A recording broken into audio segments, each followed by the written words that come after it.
أبايت مسرح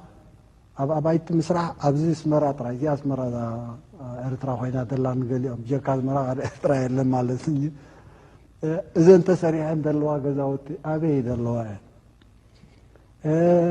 ناي كوريا خادا خافتهم دحان دمسجونو بروجكتات تباهيلو تشيطو تباهيلو أو تفصمن دفصمن أشكال على فصم كازيو تبلي تقولنا سلام تخطاتلتنا channel كمي كنيكم كمي تخونوا سنة كتكونوا ناي وتر من نيوتيو مبارب زانا لهم فيديو حنتا قدراسيت analysis بزعبا وفرنا بيرترا سبنا بيرترا نهاجرو نهزبو كتاكميلو زلوا جنزبون بقعتون كلاتون أبعدو كفسس ناي مفزحتو يرتراوي دارقاني كل يرتراوي بحقن تمنيتن يكونوا لنا خل بفلو يابدق زلو مالتشو بيروبان أمريكان زلو تيوت مچو أيكونن تمرات يكونن تعم أيكونن زلكات مرتن عقم جنزبن حيس كاب عدخا دكان ديخا جردين ديخا هوتيل ديخا حكمنا ديخا بيت مرت ديخا زخونة كفيت كخت نبري خات دل جزا سرقة ديخا جزا كاري خاري خات نبر تدلي امبار إذن نخنجبر ناتنا دليتن ناتنا دلونتن مجمريان كأندا قداسن كون كله بوغن يرترا دما انتاي كجبر خل تمنقسي انتاي كجبر خل أربعة أزيوم أقدستي كإلاتات بزعباتي ناي بانك زخونة إنفستمنت تقبر تكال كتقبر فابريكا كتقبر بانكي ليكا بزي ناي بانكينج سيستم كبيري نخد قبره سلازي لو من ريا فيديو أزيوم أقدست أربعة إكسبرت سير تراويان زي أنا بريزنت سياس انترفيوين بحر كم سألكم سو بزعبا زي قدايزي أبزي وقع لبير تراويان زبل أربعة أزيوم مهوراتن نفعاتن دش زبل لبن لبي زعللو إرتراين كنسمعنا بليس ذا فيديو زيا أغلق يركم سمعوا أنا really hope أبي إرترات هذا فيديو زيا تهزبت رايدة يكونس أتوم أبتعود تزلو مخنياتو زيوم زمغر زلو أبانكينج and finance أمعبول عالم نصرح زلو يوم واي سلامتايكم ببلالو أنا نبعلي أبت financial industry أخول تمكرو سلزلني كم أبوز سرع زنبركو نايكمو ديجر زلني للخل دما even هي وتي أبي investment استمركو سلزغني درجة daily life ناتي every day invest قبر زعلي أب stock market أب crypto أب كله سلزي إز topic إزي كاباتهم كم تقولوا نعي دس بلنيو إيرترا أتيو دماتهم أب تعود زلوا نزو قداي إذا سمعهم نعوز خون ملسن نعوز خون مدلوات نجرب نابز بكومينيكيت كجبروه تصفى قبر كنا من تاي سلتشينا خيبلكم سنخم نخيسكم زا فيديو زي سمعوها كلها يكونكم كسمعكم أقد استكفالات نفاينا نسملكت راينا هنسمع تا فيديو بملأ أب هورن أبي كم زلا كريكم يتصنعله حجني جمر جزي خي وسد بليز لايك جبرو سبورت جبر أبت channel كيتكم دما أتزبس حكفال تعم من مخانو من تعم زخانين العلاتو من سمعوها أنا نزيها جزي حصر الليلة نتا أقد نتا ناي فاينانس قداي تراي أبزمتي لكم على اللغمبر تعبي كفال أبنيو كقد فيه مخنيات أو كسمعوه نتشانل سبسكرايب كتقبرولن كتحجزوا من أنا بحكي كتتابعوا من بتعتني حتى الجن خيرنا بتا فيديو. At the same time كعب بزح كم عمتات كم زلون زريو how do we mobilize this جس خاتكم أنا زر الغطاء على إتي ناب practical جراوند نتكن أتوم أنتي أبناء فينانسياوتي كلا محدرة بانكس تعاسل سرحو بكتابة عملكتكم أبتي فينانسياوتي كال بانكات بانكين سيستم أبي أرتاح جبر لو محياش تقولوا تلو وي تي أبركتو في جبر زكالو feasible practical زخونة جبراو زخونة استقبلكم ناتكم ريتو ناتكم فيدباك نلوت كا critical feedback جبرو يزدلي حجي خسبرة في التنين داعونا لكم تسبب عبد الرحمن كنجمر دعنا معرفة إننا نبدأ المزاج ما نقدر. No, thank you. Yes. No, عندي more focus الدخان strategic كتحساس بحرف خمسة فلوس أنا حاسني. نحنا كم إرتاويان أبتدأ لنا في هاجروين كسب حجين بلنا لنا وتهاجر ندخل حلقة الله بتهاجر ونسد مع يوكاي كم زنبرة عبي وتسي كم زوج يعني مالت لنا بحق successful دخانة ومو مستقلوا تتعبوا تاسني بزح عبيتي institution فترنا هنا تقريبا نبغى بزح ما بلقى سدخان مو successful دخانة pilot عينت ولا أنت برنا بزناي معرفة عينت حساس بقى كم pilotني أبوزح مدات زاد رزي very successful دخانة تراي نsurvive نموخان دي كونسني نفيتشر كماني the point of start the bar departure the bahasni the rules again na point of arrival نحن بتسح እዚ ግዜ እዚ ኢና ዘለና ሕጂ እዚ ግዜ እዚ እቲ ብሕልፊ ብናይ ቁጠባ ክንዛረብ ከለና ኣብ ናይ ሃገር ናይ ኤርትራ ኢኮኖሚ ክንዛረብ ከለና ብዘይ ምግናን very solid እሞ ኣብ ንብሱ ዝተመርኮሰ ቁጠባ ኢና ክንዛረብ ንኽእል I think እዚ ሓደ ዲዘርቴሽን ብብዙሓት ናይ ኢኮኖሚክስ ብሕጂ ዕድል ዘለዎም ወይ ክምርምርዎን ሪሰርች ክገብርዎን ክረኣይ ዘለዎ እዩ እዚ ዘብለኒ ዘሎ እንታይ እዩ እዚ ሃገር እዚ ብቁጠባ ዓንዩ ዳርጋቲ ቫልዩ ናይ ገንዘብ ምፍታን ልዕልዩ ዘሎ ፀገማትን እቲ ኣብ ዓለም ኢኳል ኦፖርቹኒቲ ዘይምህላውና ማዕፆ ዝተዓፀወና ኣብ ዓለም ከም ድላይና ትሬት ክንገብረሉ ዘይንኽእል ኣብ ዓለም ወይ ኣብ ጎረባብትና ይኹን ኣብ ዓለም ይኹን እቲ ኔትወርክ ኣብቲ ኔትወርክ ኣቲና ክንሰርሕን ክነበርክትን ዘይንኽእለሉ ጉዳይ ዝበፅሕና ንኩላትና እዚ ብሩህ እዩ ንምንታይ ኩሉ እዚ ማዕፆ እዚ ተዓፂና እዩ ዝጋብ ሕጂ እውን ዳርጋ ብምዕራባ ሓይሊ ተዓፂ ዘሎ ግን እዚ ተበዲሉ ወፂኡ ከምቲ ሓንቲ ንብሎ ነበርና ሕጂ እቲ ቁጠባ ናይቲ ሃገር ኣብታ ናይ ፖይንት ክመፅእ ስኒ እዚ ሃገራዊ ምክልኻል እንዳተገብረ ከሎ ልኡላውነት ንምውሓስ እንዳተገብረ ከሎ እቲ ሃገር እቲ ደቂሱ ይበለን ማዕረ ማዕርዩ ከዓኒ ይዕበይ ይንኣስ ዓቕሙ ብዘየገድስ fundamental ዝኾነ more strong foundation ከቢ ሓያል ዝኾነ መሰረት ናይ ኢኮኖሚ ኣብቲ ሃገር ፈጢሩ ሃብታማት ዲና ኣይኮናን ታሽሙ ከይወኩም እንት ሃብቲምና ዲና ማዕቢልና ዲና በፅግና ዲና ሃዊ ይኮናን ትሕቶ እንታይ ዳኒ እቲ ሕብረተሰብ ክትጥቀመሉ ዝኽእል ማይክሮ ኢኮኖሚ ይኹን ኣፍራይነት ይኹን ኣብቲ ኣብ መጨረሻ ሳምንት ኢና ክምለስ ኣብቲ ሰልፍ ሪላያንስ ንምንታይ ኩሉ ማዕፁ ተዓፂና ሰልፍ ሪላያንስ ኣብ ምንታይ እቲ ናይ ቁጠባ ሕጂ ብሕልፊ ብዚ ናይ ፋይናንሻል እዚ ድሕሪ ናይ ናቕፋ ምቕያር እቲ ዝነበረ ብላክ ማርኬት ድዩ ካልእ ድዩ ብዙሕ ሓሰያ ዘምፀአ ነቲ ሃገር እቲ ንዕኡ ሪሰርች ጌርካ እሞ ውሕሉል ዝኾነ ኣተሓሕዛ ቬሪ ዲስፕሊን ዝኾነ ኣካይዳ እሞ ሊሚትድ ታይም ፍሬም ተዋህቦ እንድሕር ዝክርዎ ኮንኩት ናይ ወርሒ ዕድል ኔራ ናቕፋ ኣናውንስ ዝተገብረት ናብ ምቅያር ዝተገብረ እቲ ስትራክቸር ናይቲ ባንክና ናይ ኤርትራ ወይ ናይ ቁጠባ ናይ ኤርትራ ኣቲንክ ፅቡቅ ሓጊዝዎ እቲ ህዝቢ እውን ቁሩብ ሕጂ እንዳተረጋገየ ኣብቲ ሲስተም እንዳኣተወ ከይዱ ሕጂ ጉድለታት ኣለና ድዩ ጉድለታት ኣለና ናይ ዓቕሚ ጉዳይ ድዩ ናይ ዓቕሚ ጉዳይ ክንብሎ ንኽእል ኢና ግን ምስቲ ናይ ዓለም ስንታይ ክንዋሳእ ምዝ ኩሉ እዚ ተፃብኦን ምዝ ኩሉ እዚ ፀገምን ምዝ ኩሉ እዚ ሽርሕታትን ነዚ ሃገር እዚ ብቁጠባኹም ብካልእ ክትዓንው ኣለዋ ዝተባሃለ ኣትሊስት እቲ ፋይናንሻል ናይቲ ሃገር እቲ ቨሪ ስትሮንግ ኮይኑ ወፂኡ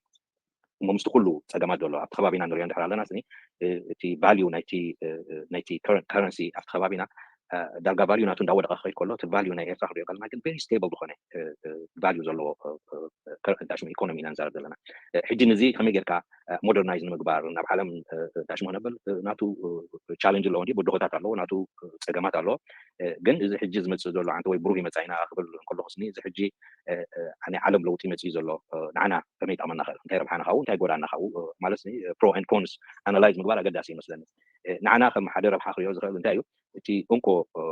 ሓይሊ ኣብ ዓለም ኣብ ጎረሮና ሓኒቕና ዝነበረ ሕጂ ትንፋስ ረኺብና ዘለና ምስ ካልኦት ዓለም ርክብ ክንገብር ከም ንኽእል እቲ እንኮ ናይ IMF ድዩ ናይ ወርልድ ትሬድ ኦርጋናይዜሽን ድዩ ናይ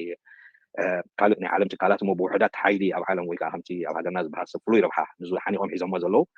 ንሱ ሕጂ ኣብዚ ዓለም ከዓኒ ንዕኡ ድወዳደር ክንብሎ እኳ ይንኽእልን ኢና ግን ንዕኡ ከም ሓደ ፍታሕ ነተን ሃገራት ጥራይ ኣባና ዘይኮነስ ኣብ ብዙሓት ሃገራት ዘምፀአ ፀገም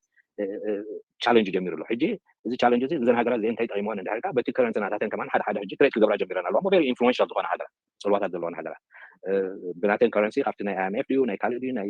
ታሽሙ ካብኡ ወፅአን ብናተን ገብራ ኣለዋ እዚ ንዓና ረብሓ ድዩ ኦፍኮርስ እቲ ፖቴንሻል ዝብሎ ነበርኩ ሕጂ ንሕና ኸ በቲ ከረንስናትና ምስቲ ከረንስናታተን ከመይ ጌርና ክንመሓይሾ ንኽእል እዚ ንክንገብር ግን ብዙሕ ዓቶ ዝብሎ ነበርኩ ብዙሕ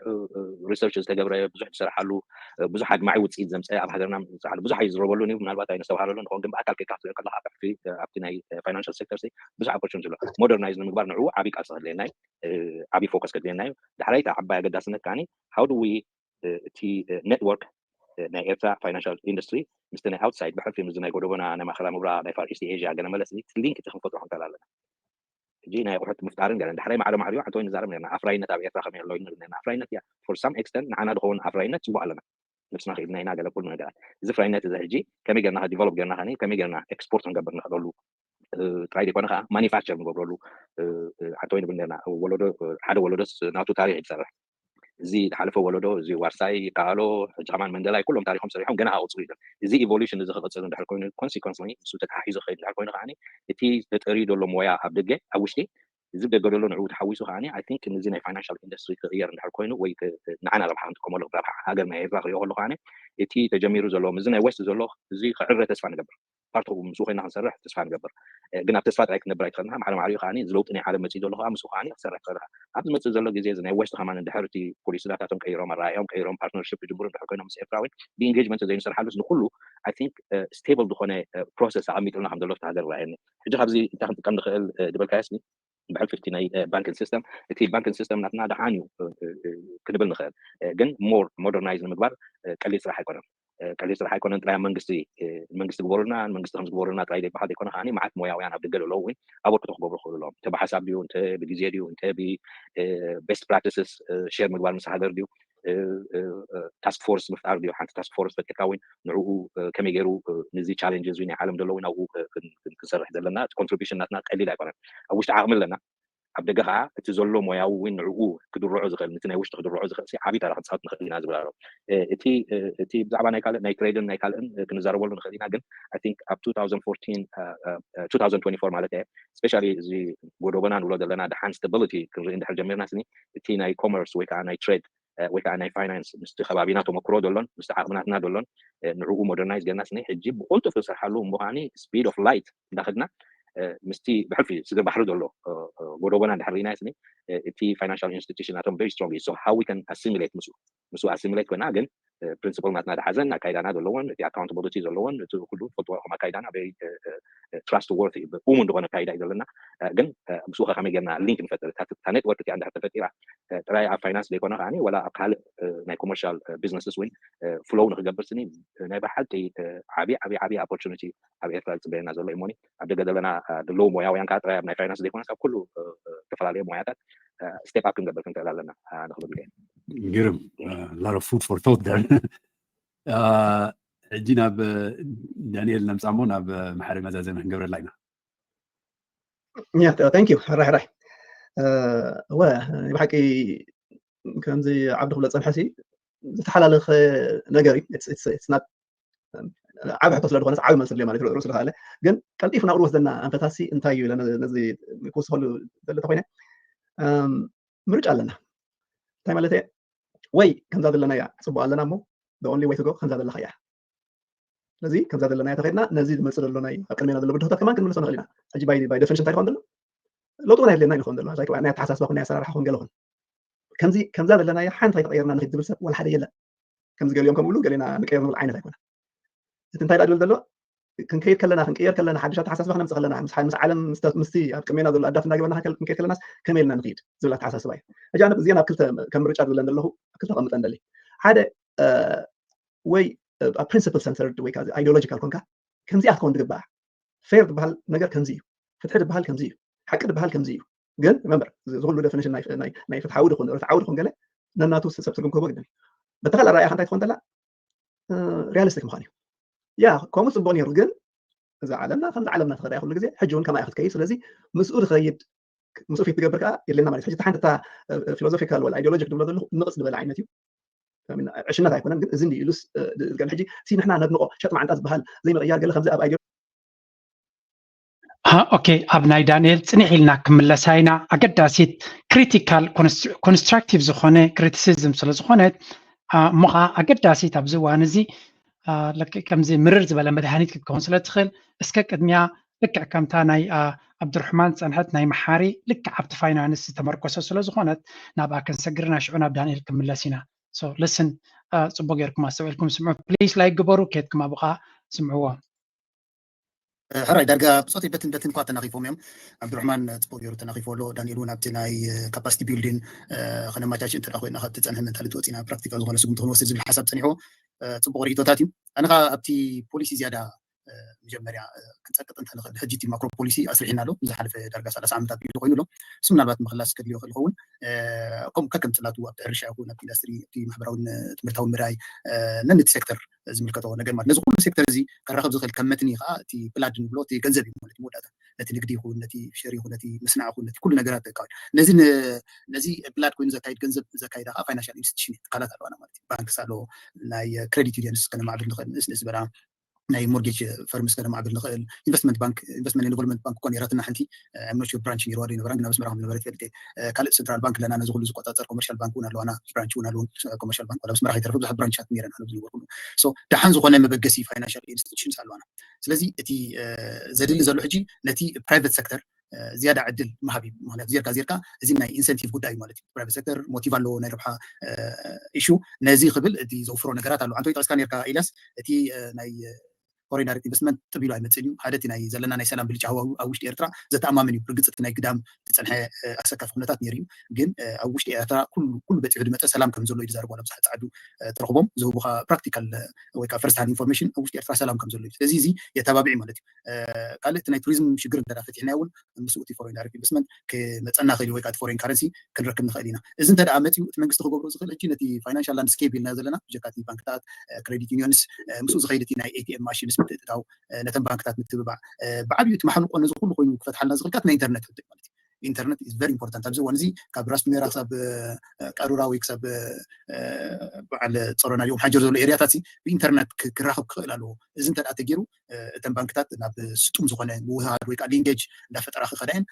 እቲ ንደልዮ ዘለና ናይ ማኒ ትራንስፈር እውን ስጡም እንዳኾነ ክኸይድ እዩ ኤቲኤም ማሽንስ እውን ብቐሊል ክዝርግሐሉ ትኽእል ዘተኣማምን ኢንፍራስትራክቸር ክመፅእ እዩ ማለት እዩ ስለዚ ነዚአን ከምዚአን ዝኣመሰላ ናይ ፖሊሲ ሕቶን ናይ ኢንተርኔት ሕቶን እንተ ደኣ ክፍታሕ ክኢለን በዛ ሓደ ሸነኽ ንፕራይቬት ሴክተር ዝዕድም ናይ ፎሬን ዳይሬክት ኢንቨስትመንት ጉዳይ ከዓ ናይ ኢንቨስትመንት ሰንተር ኣለና ዝበለፀ ክሕዞ ዝኽእል እዩ እዚ እውን ዝያዳ እንተ ደኣ እንዳተባብዕና ከይድና ኣብ ከባቢና ዘሎ ናይ ውቃ ሓደጋ እውን ምናልባት እንተ ደኣ እንዳዝሓለ ከይዱ ናብ ከምዚ ንብሎ ዘለና ናይ ቁጠባ ሓያል ዝኾነ ናይ ፋይናንስያል ማእከል ናይ ምዃን ተኽእሎ ኤርትራ ዝሓሸ ዕድላት ኣለዋ ካብተን ከባቢና ዘለዋ ከባቢና ዘሎ ዓድታት ምናልባት ኣብ መስናዕ ኣብ ኢንዳስትሪ ምስ ብዝሒ ህዝቢ ዘለውን ብቐሊል ሕሱር ሌይበር ናይ ምርካብ ተኽእሎ ስለ ዘለዎን ምናልባት ኣብ ዝያዳ ከብላ ክእላ ኾና ንሕና ግን ኣብቲ ፋይናንሻል ሴክተር ብፍላይ AI ባክድ ዝኾነ ፋይናንሻል ሴክተር ዝኽንዛረበሉ ፀናሕና ናይ ማኒ ትራንስፈር ኣብ ንምግባር ሕጂ ኣዝዩ ቀሊል ብፍላይ ኢንቦል ከም ትካል ሽርፍን ሓዋላን ብናይ ውሽጢ ዓቕሚ ወይ እውን ብግዳም ዘለና ዳያስፖራ ናብ ውሽጢ ዓዲ ሓደ ሃብ ኢስካ ምእታው ቀሊል ክኸውን እዘን ዝበልናየን ኢንፍራስትራክቸርስ ወይ ከዓ እዘን ዝበልናየን ቅርፅታት ወይ ትሕተ ቅርፅታት እንተ ተቐሚጠንሲ ኣብ ዝተኣማምን ግዜ ወይ ከዓ ዝተኣማምን ሃዋህው ለና ኢለ ክዛረብ ይኽእል ግን ቀፃሊ እንታይና ንብሎ ምክትታል ደድልዮ እዩ ኣዝዩ ተነቃፊ ተኣፋፊ ቫልኒራብል ዝኾነ ሴክተር ከዓ እዩ ብቐሊሉ ሃክ ክኸውን ዝኽእል ነገራት ከዓ እዩ ብፍላይ ምስ ገንዘብ ዝተኣሳሰር ስለ ዝኾነ ዋላ ብዚ ናይ ወፃኢ ዓለም እውን ብዙሕ የሸግሮም እዩ ብዙሓት ባንክታት ሓያል ኢንሹራንስ ስለ ዘለዎን እምበር ብዙሕ ገንዘብ ይጣፍአን እዩ ግን ካብቲ ዘለዎ ናይ ኢንሹራንስ ፖሊሲ ከዓ ካቨር ይገብሮ እየን ስለዚ ንከምዚኦም ዝኣመሰሉ ናይ ሳይበር ሴኪሪቲ ኢሹታት ኣዝዩ ሓያል ዝኾነ ኢንፍራስትራክቸር ናይ በዓል ብሎክቼን እንተ ደኣ ክነተኣታቱ ክኢልና እውን ኣይ ቲንክ ዝሓሸ ኩነታት ኣለና ፅቡቅ ዝኾነ ፋይናንሻል ምጅማር ከዓ ክኾነልና ክእል እዩ ዝብል ይጠለኒ ማለት እዩ ገይሮም ሕጂ just 1 second ክንምለስ ኢና ሕጂ ኦኬ نفسي وقف مدرك ناتو قرصنا فتره واقع فيلونا نيو ببترا ببره كتصبا صباي بوين حساب كورارب دراما لو تاريخ يغدو ولا يغدو هجري سو حجي ابتنا دانيال نزين كريتين ناي عبد الرحمن ناي محارن سمينا لنا حجي ابتنا دانيال كنكيدنا listen up carefully thank you ابي زلا تا فيديو كل جزء تكونكم أب بهورن politics زبالة تري واللهم أبا يزلا كتكم like جبرو support جبرو please let's go. Yeah, thank you. راح. بحكي كم زي عبد الله صنحسي تحلل نجاري it's not عاب حتى صار لخوانس عاوي ما نصير ليه مالي رسل خاله جن كلطيفنا أقول وزنا أنفتاسي انتايو لأن نزي كوس هول اللي تخوينه مرج لنا تايم اللي وي كم زاد لنا يا صبوا لنا مو the only way to go كم زاد لنا خيا نزي كم زاد لنا يا تخيلنا نزيد مرسل لنا يا أكرمنا ذا اللي بده كمان كن مرسلنا خلينا أجي باي definition تاعي خندلو لو تونا هيد لنا خندلو زي كمان نتحسس بقول ناس راح خون قالهم كم زاد لنا يا حن تاي تغيرنا نخيد زبل ولا حدا يلا كم زي قال يوم كم قالوا قال لنا نقير بالعين تاعنا تنتهي الأدول دلو كنكيد كلنا كنكير كلنا حدشات حساس بخنا متخلنا مس عالم مستي كمينا ذول أدف ناقبنا كنكير كل الناس كملنا نقيد زولات حساس باي أجانا بزينا كلتا كم رجال ولا ندله كلتا قمت عندلي هذا ወይ principle centered ወይ ideological ኮንካ ከምዚ ኣትኮን ትግባእ ፌር ዝበሃል ነገር ከምዚ እዩ ፍትሒ ዝበሃል ከምዚ እዩ ሓቂ ዝበሃል ከምዚ እዩ ግን remember ዝኩሉ definition ናይ ፍትሓዊ ድኹን ርትዓዊ ድኹን ገለ ነናቱ ሰብ ትርጉም ክህቦ ግድን እዩ በተኻል ኣረኣያ እንታይ ትኾን ተላ ሪያሊስቲክ ምዃን እዩ ያ ከምኡ ፅቡቅ ነይሩ ግን እዛ ዓለምና ከምዚ ዓለምና ትኸዳ ኩሉ ግዜ ሕጂ እውን ከማይ ክትከይድ ስለዚ ምስኡ ድኸይድ ምስኡ ፊት ትገብር ከዓ የድለና ማለት ሕጂ ሓንቲ ፊሎዞፊካል ወላ አይዲዮሎጂክ ድብሎ ዘለኹ ንቕፅ ዝበለ ዓይነት እዩ عشنات ኣይኮነን ግን እዚ እንዲ ኢሉስ ገለ ሕጂ እቲ ንሕና ነድንቆ ሸጥ ማዓንጣት ዝበሃል ዘይምቕያር ገለ ከምዚ ኣብ ኣይዲዮሎጂካ ሰጢልካ ምፅናሕ ገለ ከም ፅቡቅ ጌርና ወሲድናዮ ተቐቢልናዮ ገሊኻ ናይ ባሕቂ ብዙሕ ፅቡቅ ነገራት ኣለዎ እቲ ሪያሊስቲክ ዝበሃል ከዓ ከምዚ ዘይናትና ጌርና ንወስዶ ሓንሳብ ኮይኑ ስማዓኒ ንዓይ ማለት እዩ ግን ግደ ሓቂ ተኮይኑ ናይ ባሕቂ ናፅነት ደምፂ ልዑል ንሕን ብሊና ናፅነት ደምፂ ድሕሪ ናፅነት ዝዓቀበን ብሊና እቲ ተዓፃፀፍነት እዩ ንቕድሚት ከይድ እምበር እቲ ድርቅና ኣይኮነን እቲ ተዓፃፀፍነት እዩ ናፅነት እቲ ተዓፃፀፍነት እዩ ምስቲ ዘሎ ኩነታት ሕጂ እውን ኣብዛ እንታይ ከም ዘለ ከምዚ ጋፍና የተሓሳስባ ዘሎ ኣሚን ፍልልያ ተሓሳስባ ዘሎ ኮይኑ ስማዓኒ ኣብ ኣቀራርባ ከመይ ጌርና ኢና ንቕድሚት ንኸይድ ንብል ሕጂ ከምታ ቀደምና ሸጥ ኣቢልና ገለ ዓለም ከምዚ እንድያ ጌራትና ንሕና ከዓ በዚና ንኸይድ ካልኦት ከምሳና ሰማምዑ ኣለዉ እንዲኦም ገለ ዝብል ዓይነት ኣረኣያ ኣሎ ግን ኣብ ሪያሊቲ መፂኻ ኣብቲ ጂኦፖለቲክስ ክንብላ እንተኣቲና ፐርማነንት ኢንትረስት ዝበሃል ዳ እምበር ፐርማነንት ዕሩኽ የለ ፐርማነንት ገለ የለ ብዓብኡ ከዓ ከምዚ ኣብዚ ቅድሜና ንቅድሚት ክንከይድ ከለና ሲ ካብታ ንክድምነዮ ነገር እዩ ካብዚ ቪክቲም ሜንታሊቲ ክንወፅእ ከምዚ እንድያ ጌራትና ትብል ዓለም ንዓና ጥራሕ ኣይኮነት ዓለም ከምኡ ትገብር ወይ ከዓ ከምኡ ትገብር ስራሕ ኢላ ንኸኒኤርትራ ካብ ድላ ኢላ ትብገስ ዓለም ትበሃል ኤንቲቲ የላን ከምኡ እያ ኣብ መንጎ ኣውሮጳውያን ምዕራባውያን ሙሉእ ዓለም ዝሓለፈ 500 ዓመት ዓብሊሎሞ ዶ ገለ ኦፍኮርስ ንህንዲ እንታይ ገይሮሞም ንኮርያ እንታይ ገይሮሞም ንደቡብ ኣሜሪካ እንታይ ገይሮሞም ሙሉእ እዩ ስለዚ ኣብቲ ናይ ግዳይነት ሜንታሊቲ መፂኻ ሙሉእ ዓለም ሙሉእ ኣፍሪካ ሙሉእ ሳውዝ ኣሜሪካ ወላ ኣውሮጳ ወላ ገለ መዓት ቪክቲማይዜሽን ኣሎ ነበረ እዩ ግደ ሓቂ ከዓ ሎም መዓልቲ እቲ ግዳይ ንፅባሒቱ ከዓ እቲ ባዕሉ ወፃኢ ዝኾነሉ ዓለም እያ ሓንሳብ ራሻ ሶቪየት ዩኒየን ቪክቲም ትኸውን እንደገና ተገልቢጣ ካልኦት ትወርር ፖላንድ ተኣቱ ትመፅእ ትጠፍእ ከም ሃገር ትኸይድ ድሓር ትስእ ድሓር ንጎረቤታ ትተናኸፍ ከምኡ ዓለም ዊ ሃብ ኣክሰፕት ሕጂ ከምዚኣ እንዳጌራትና እዛ ቁሩብ ከማና ዓይሲ ሪቴት ትገብረለ ነገር ኣላ ዝመፀት ኣምፃኻ ፎስተር ዳላስ እኒሞ ከምዚ ኢልና ገለ ካሞን ኣነ ከይተወለድኩ ከለኹ ገለ ኤርትራ ከይተወለድኩ ከሎ ሓደ ወፃኢ ጉዳይ ሚኒስትር ናይ ኣሜሪካስ ኣብታ እዋን እቲ ኣብታ ሸዓቲ ኣብታ ደቐቲ ደንፀባስኒ ንመፅእ ዘሎ 67 ዓመት እዚኣ ኢልና ክገብሮ ሕጂ እዚ ግዳያት ኮይና ወልካም ቱ ዘ ክላብ ዓለም ናይ ግዳያት እያ ኣጋጣሚ ኮይኑ ብዛ ዓመት እዚኣ ኣብ ኮሚቴታት ኣብቲ ጂኦፖለቲክስ ሂስትሪ ዘተኮረ መፅሓፍታሲ ወፅበን ፀኒሐ 24 ዝኾና መፅሓፍታት ኣንቢበ ኣለኹ ካብ ፍሬንች ሬቮሉሽናት ሒዝካ ክሳብ እዚ ሕጂ ዝግበር ዘሎ ናይ ዋላ ድሓን ናይ ዲክላይን ናይ ኣሜሪካ ዲክላይን ምግባር ናይ ቻይና ራይዝ ምግባር ገለ ዋላ ንበሎ ዋላ ብዚ ዘሎ ዜሮ ታሪክ ናይ ኮሚታት እያ ቻይና ባዕላ ግዳይ ነራ ዕርያ ግዳይ ናይ ጃፓን ዶ ናይ ኣሜሪካ ዶ ናይ ምዕራባውያን ዶ ሕጂ ከዓ ተሲኣ ከዓ ነቶም ጎረቤታ ተፈራርሓሉ እዋን እውን በፂሑ ኣሎ ኮሚ ዓለም ንሕና ኤርትራ እውን ኮሚ ስለዚ እንታይ ክብል ይመስለኩም ናብ እዚ ኣነ ቁርባ ጋሪና ይኸውን ክእል ኣብቲ ቅድሜና ዘሎ ተርእና ኸን ኦኬ ፅባሕ ከምታ ድላይነቱ እቲ ትማሊ ድገበርናዮ ንቅድሜና ጠቅ ማለት ኣይኮነን ልክ ከም ከተንፈስ ከለካ ኦክሲጅን ዩ ብሪዝ ኢን ኦክሲጅን እሞ ዋው እዚ ተንፈሶ ዘለኹ ኣየርሲ ይጠቕመኒ ኣሎ ንህዋሳተይ የስ ፅቡቅ ኣሎ ኢልካ ትሕዞ ድሓር እዋ መውፃእ የበል ሕጂ ከዓ ኣተንፈሶ እንደገና ኖ እሱ እንዲ ትጥዑም እንዴት እየ ዘለኹ ሰጥ ማዓንታ እየ ዘሎ ኢልካ ከየተንፈስካ ይትነብር ኢኻ ምክንያቱ እቲ ደገልገለካ ኣካይዳ እቲ ኦክሲጅን ሕጂ ከዓ ሓናቂኻ ኮይኑ ከይቀትለካ ከዓ ተተንፍሶ ማለት እዩ this is how normal ዓለም ትወርድ ሕጂ ከዕፅረልኩም ንቅድሚት ንጠምት እየ ዝብል ዘለኹ ሓፂር ማለት እዩ ብሓንቲ ደሎ ኣሎ ከም ዓለምና እቲ ቀንዲ ከመይ ጌርና ከም ንፃወት ከመይ ጌርና ከም ንሳተፍ ዳ እምበር እዚ ናይ ትማሊ ኮይና ፅባሕ ከዓ ኩሉ ጌጋታት ኣሪምና ኣሚን ሓድሽ ምዕራፍ ስለ ዘለና ንዘለኣለም ወጊሕልና ማለት ኣይኮነ ኢንፋክት ኣብታ ናይ ኤልያስ ኣናሎጂ ክመፅእ ከለኹ ወ ሓቅኻ ኣግሪ ኣብ ወጋሕታ ኣብ ዳውን ኦፍ ነክስት ቻፕተር ኢና ዘለና ግን ባይ ዴፊኒሽን ከዓ መዓልቲ እውን ሰዓት 5 ንጎት ኣለና ፅባሕ ከዓ ሰዓት 5 ምሸት ካብ ዝቐሚናት መፅያ ሽዑ ከዓ ክንሓልፎ ኢና ሽዑ ከዓ ሰዓት 5 ንጎ መፅዩ ይወግሕ ይዓርብ ይመስል ገለ ስለዚ ኣብ ቅድሜና ኩሉ ዓለም ታሕቲ ክህሉ ማለት እዩ ስለዚ let's bring it a little more realistic እሞ ካብ ኣነ እውን ካብቲ ናይ አይዲዮሎጂ ብዙሕ ኣተኪረ ኣለኹ ንግዚኡ ማለት እዩ ኦኬ 2030 እዛ ቅድሜና ትመፅእ ዘላ ኣላ 7 ዓመት ኣለዋ ብድሕሪኡ ከዓ 2040 ንኸይድ 17 ዓመት እያ ሕጂ ኣነ ደቀይ ልዕሊ 17 ዓመት ኮይኖም ኣለዉ which means ትማሊ እዮም ተወሊዶም ሕጂ 17 ዓመት ኮይኑ ኣሎ ስፋስ ፈርወርድ 17 ዓመት 2040 ክንኣቱ ኢና 2040 ሕጂታ ኩልና ከም ዋላቲ ሰምዕ ዘሎ ህዝቢ ዋላቲ ንሕና ከም ተዛተይቲ ብዚ ክንሓስብ ንነፍስና እሞ ደቂ ክንደይ ዓመት ኢና ክንከውን ደቂ 17 ዓመት ኢልካ ትግምቶም ሽዑቶም ድሕሪና ዘለዉ ኣብያ ኣለዉ ስለዚ እንታይ ዓይነት ኤርትራ ክንፈጥር ኢና ሲ ዋላ ንሕና እውን እቲ ሰዓት እንዳእኸለና መፅእ ኣሎ ማለት እዩ እምበር 17 ዓመት ኣለኒ እዩ نزل كجبره عالم كخميت خيط الله شعوب أتي معبالنا نقول لما تفهم كخطة ولا تجرب تناثرينا ديموغرافيكس ناير ترالو نايف يالله كلتشان سلاسان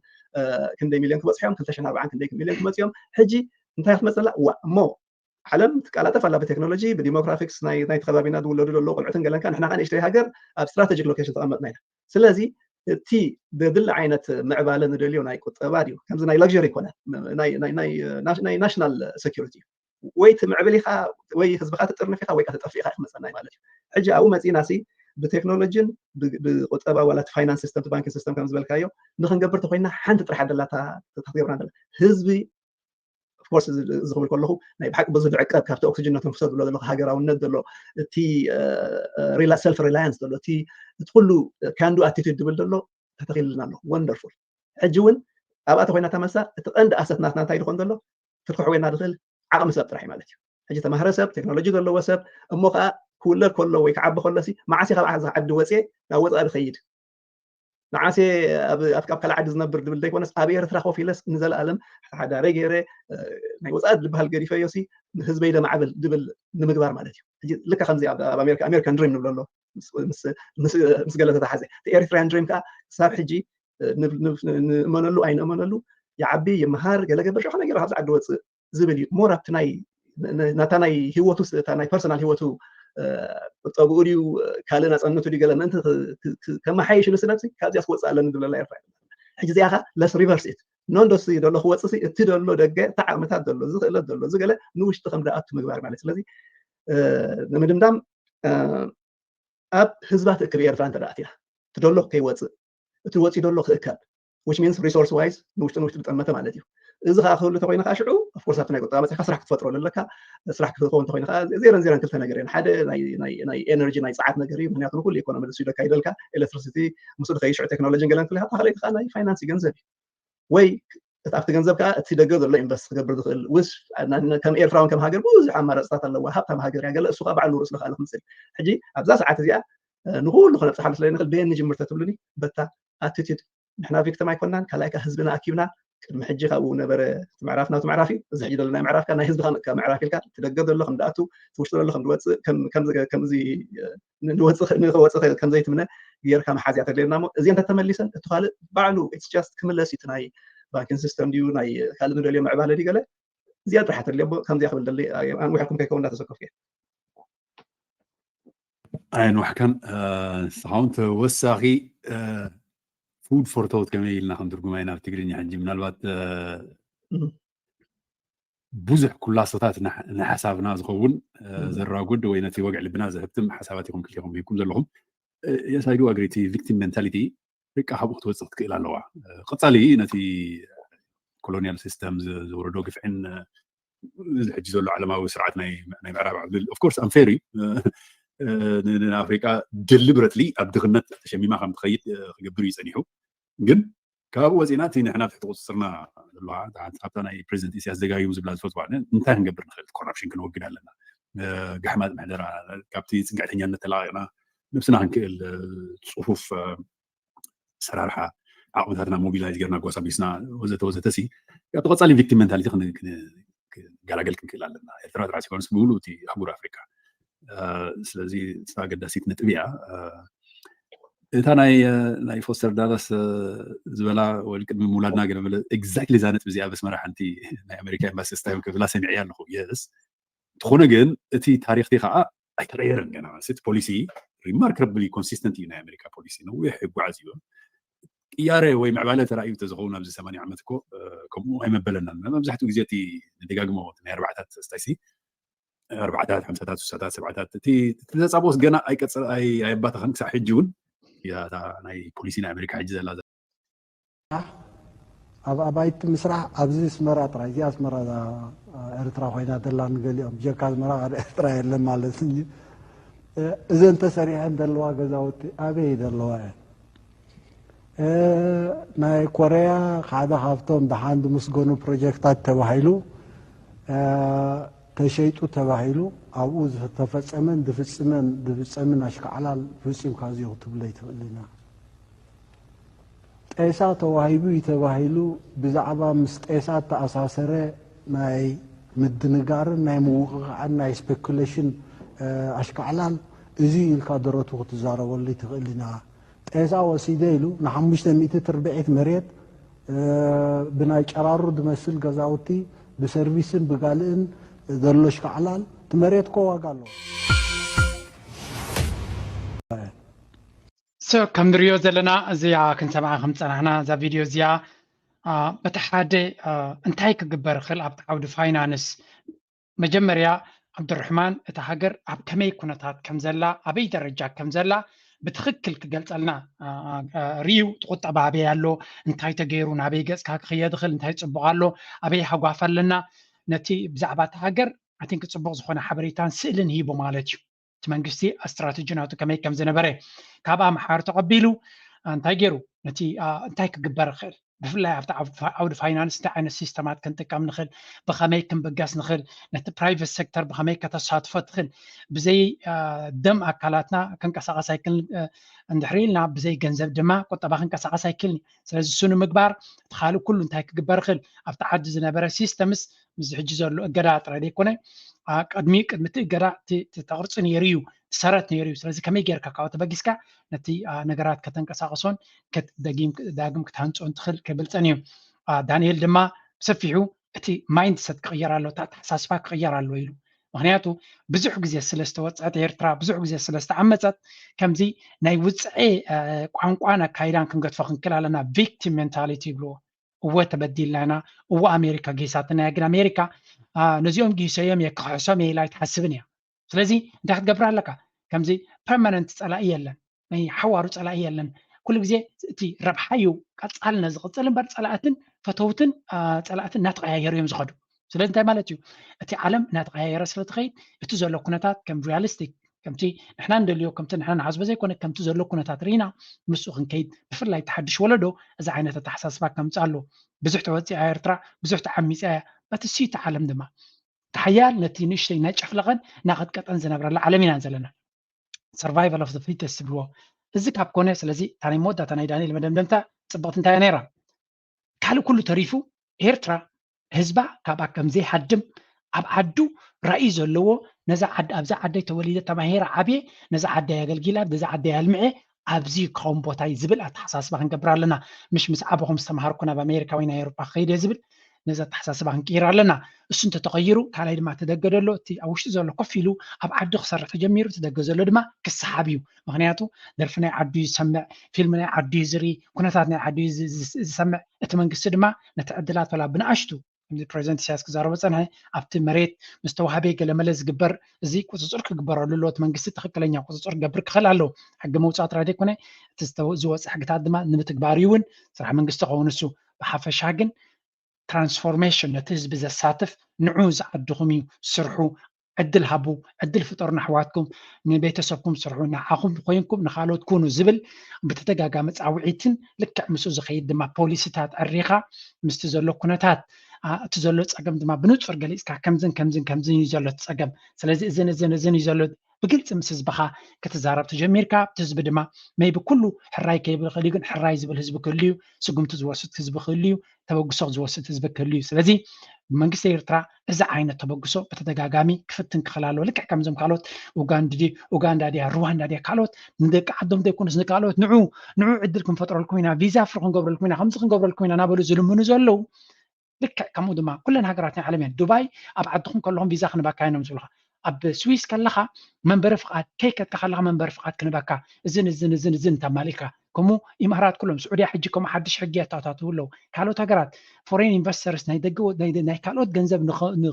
ንኸምፁ ዘይገብሩ ዓይነት ምፅዕፃፍ የለን ጋና ከምኡ ኬንያ ከምኡ ስለዚ ኤርትራ ድማ መጀመርያ ንህዝባ ክስሕብ ክትክእል ኣለዋ ብዝተፈላለየ ልክዕ ከምቶም ካልኦት ልዕሊኦም ንህዝባ ነቶም ካልኦት ወፃተኛታት ድማ ከከምቲ ኩነታቱ እናገበረት እንድሕር ከይዳ ዝበለፀ መድረክ ክመፅእ ክእል እዩ ክብል ይደሊ ስለዚ ከም ወትሩ ንሕና ድማ ኣካል ናይቲ ጉዕዞ ክንከውን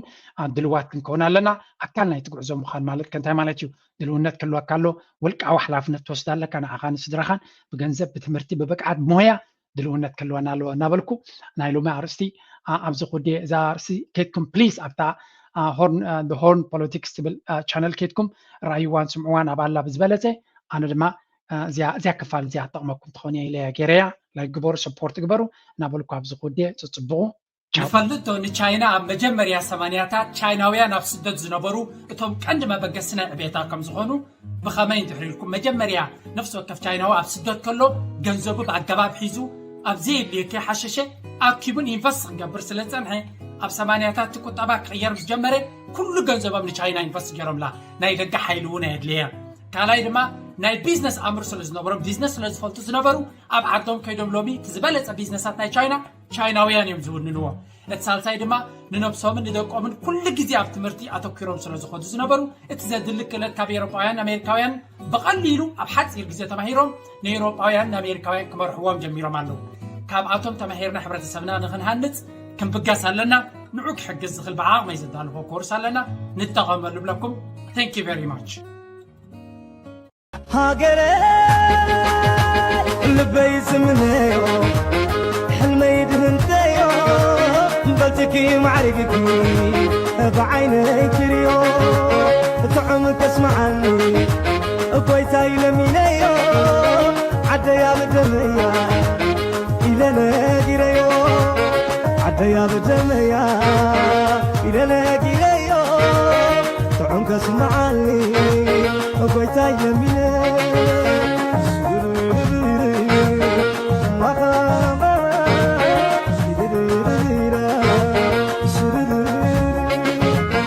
العالم نبري